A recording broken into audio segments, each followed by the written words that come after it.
In the vast, interconnected history of the Souls series, there is no place that captures the specific, heartbreaking essence of a dying world quite like Majula. While the original Firelink Shrine felt like a cold, stone waypoint and the Hunter's Dream felt like a surreal prison of the mind, Majula stands as a hauntingly beautiful anomaly. It is the heart of Drangleic, a place of stagnant gold and fading memories that resonates with the player on a level that transcends simple gameplay utility. To understand why Majula is the greatest hub in the franchise, we must look at how it balances the crushing weight of the curse with the gentle, deceptive warmth of a permanent sunset. It is a home at the edge of the world, a sanctuary built on the precipice of an endless sea that whispers of everything you have already forgotten. The primary reason Majula captures the soul is its unique aesthetic and atmospheric direction. Most hubs in the series are claustrophobic, subterranean, or shrouded in thick, oppressive shadows. But Majula is wide open, perched on a crumbling cliffside overlooking a sun-drenched horizon that never fades. This setting sun is critical. In other games, the fading of the fire is a dark, terrifying prospect, but in Majula, the fire has already faded into a permanent, golden decay. It creates a feeling of a long-lasting afternoon, the quiet period before the final night. The way the light hits the waves and reflects off the bleached stone of the far fire bonfire creates a sense of peace that is both restorative and deeply melancholic. You are safe here, but it is the safety of a graveyard at dusk. This atmosphere is carried entirely by the music. The Majula theme is arguably the most iconic and emotionally resonant piece of music in the entire trilogy. Unlike the orchestral swells of a boss fight or the silence of a dungeon, Majula's theme is composed of dissonant, chiming piano notes and a low, humming synth. It doesn't sound like a call to adventure.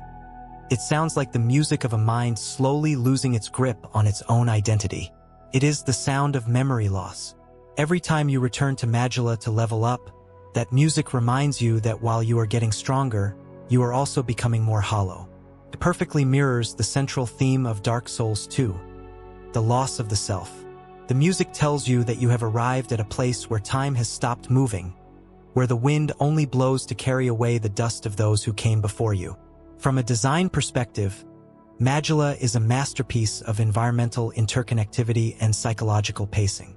It serves as a true spoke and wheel hub, a central crossroads from which all paths in Drangleic originate. From this one sunny cliffside, you can physically see the landmarks of your future struggles. You can look out across the water and see the Heide Tower of Flame shimmering in the distance. You can look toward the dark, shaded woods or the massive, gaping pit in the center of town that leads to the gutter.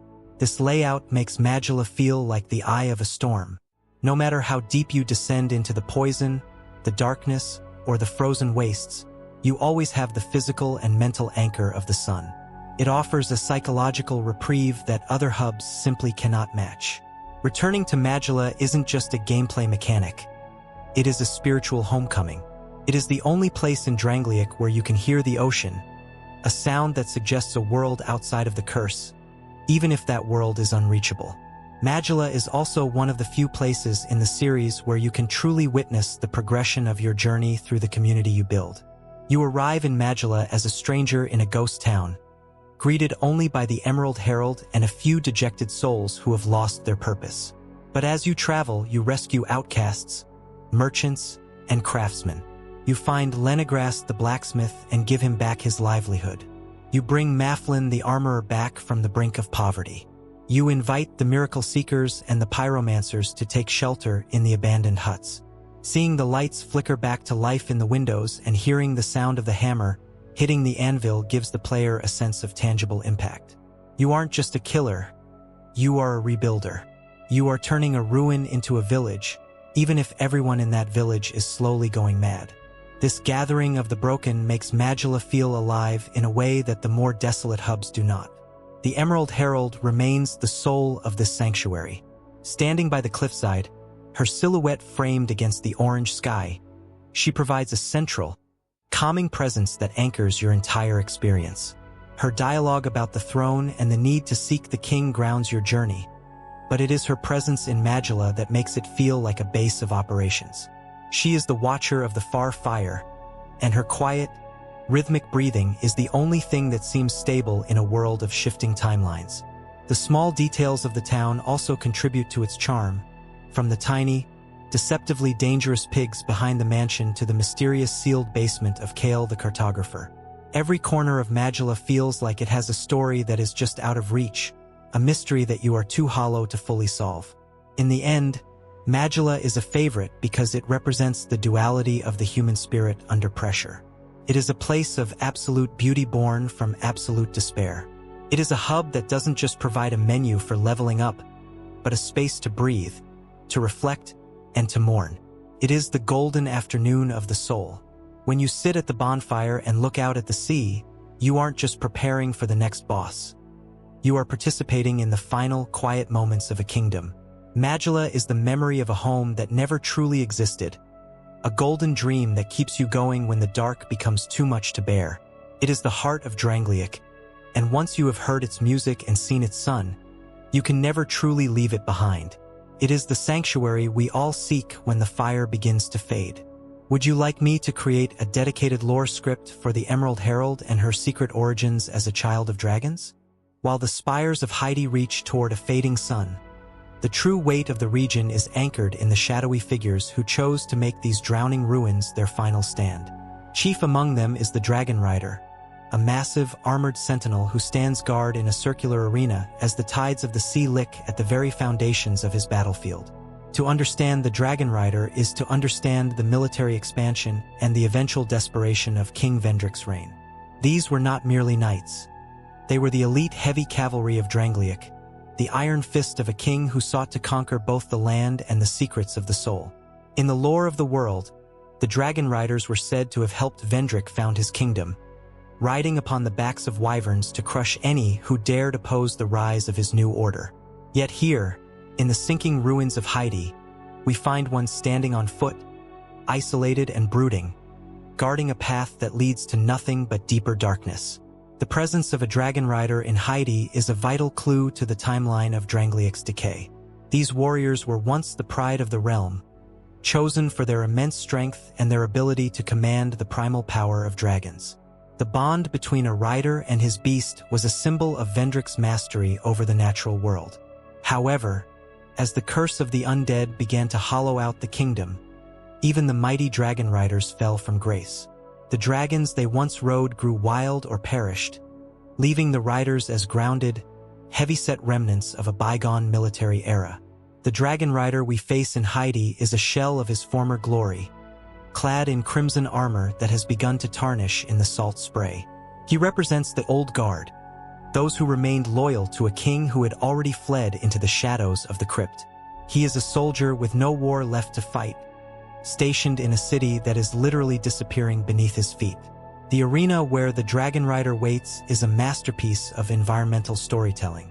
It is a precarious, circular platform that can be expanded by the player through the activation of ancient mechanical levers scattered throughout the ruins. This mechanic highlights the advanced engineering of the Heide civilization, a society that could manipulate the very floor beneath their feet. But it also serves as a metaphor for the Dragonrider's own status. If the player does not raise the platforms, the fight is cramped and dangerous, mirroring the claustrophobic reality of a warrior whose world is shrinking. When the platforms are raised, the arena becomes a grand stage, a final echo of the pageantry and power the Dragonriders once commanded. Despite his bulk, the rider moves with a practiced, lethal efficiency, his twin-blade halberd sweeping through the air with the weight of a man who has spent centuries perfecting the art of the kill. Beneath the arena and the sun-drenched stone of the towers lies a much darker secret, the path to No Man's Wharf and the flooded basements of the city. This is where the gold of Heide truly begins to rot. While the upper levels are illuminated by the sunset, the lower chambers are choked with water and the stench of stagnant death. This descent signifies the reality of Heide's fall. The city didn't just sink into the water, it sank into the forgotten history of the world. In these lower depths, we see the transition from the divine architecture of the old knights to the functional, grim structures of Vendrick's kingdom.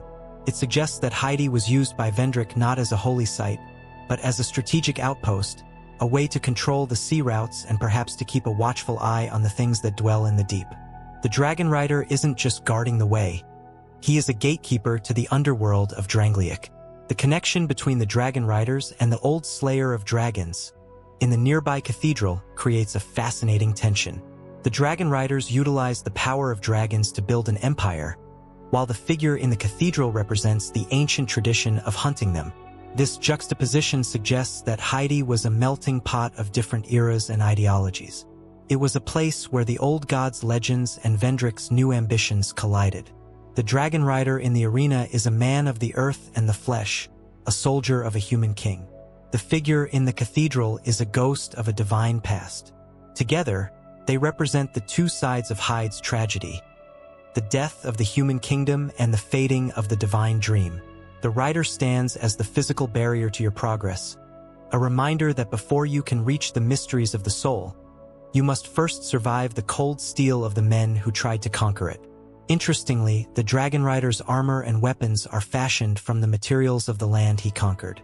His shield and halberd are heavy, designed for a style of warfare that favors overwhelming force over agility. This reflects Vendrick's own philosophy of kingship, the idea that power is something to be seized and held through sheer strength of will. But in Heide, this strength is useless against the rising tide. You can see the frustration in the rider's stance, a sentinel waiting for an enemy that has already bypassed him. The sea doesn't fight with swords, it simply rises. The Dragonrider is the ultimate symbol of the futility of martial might in the face of entropy. No matter how heavy your armor or how sharp your blade, you cannot stop the world from moving on. He is a relic guarding a relic, a crimson shadow in a golden ruin. As the fight concludes and the rider falls, the silence that returns to the arena is even more profound than before. His death doesn't feel like a victory so much as the extinguishing of a final, stubborn candle. With the Dragonrider gone, the path to the basement is opened, leading the player down into the dark, damp tunnels that eventually open up into no man's wharf. This transition is one of the most effective atmospheric shifts in the game. You leave behind the shimmering white stone and the golden light for the flickering torches and the rotting wood of a pirate cove. It is the literal underbelly of the Heide dream. The Dragonrider was the last thing standing between the beauty of the towers and the reality of the gutter. He was the protector of the facade, the man who kept the darkness of the lower levels from spilling out into the light of the sunset. The lore implies that there were once many Dragonriders, a whole legion that struck terror into the hearts of Vendrick's enemies. Some stayed in the castle, some traveled to the shrines, but the one in Heide feels the most poignant. He is the one who was left behind in the place that was already dying. Perhaps he chose this post out of a sense of duty to the ancient stones of Heide, or perhaps he was stationed here as a punishment. Regardless, his presence adds a layer of martial dignity to the ruins. He ensures that Heide isn't just seen as a scenic ruin, but as a place that was once worth fighting for. To defeat him is to acknowledge that the era of Vendrick's Knights is over. The dragon has been unseated, and only the rider remains, waiting for the water to finally close over his head. Ultimately, the story of Heide and the Dragonrider is a story about the end of things. It is about a city that refused to vanish and a knight who refused to move. The Dragonrider's crimson armor against the blue water is a visual metaphor for the blood that was shed to build Drangleic and the ocean that is now washing it away. As you stand in his empty arena and look out at the horizon, you realize that the Tower of Flame is no longer a lighthouse for ships, but a tombstone for an age. The rider is gone, the dragon is defeated, and the city continues its slow, beautiful descent into the deep. It is the final golden hour of a civilization, and you are the only one left to witness its passing into the dark. There is a specific kind of magic that happens when you first step out of the dark, damp tunnels of Magilla and into the blinding, ethereal glow of Heide's Tower of Flame. In the world of Dark Souls, we are accustomed to the grimy, the claustrophobic, and the decaying. We expect the shadows to swallow us whole. But Heide is different. It is a sprawling, maritime cathedral of white stone and emerald water, perpetually bathed in a sunset that feels like the world's final, beautiful breath. For me, this wasn't just another level.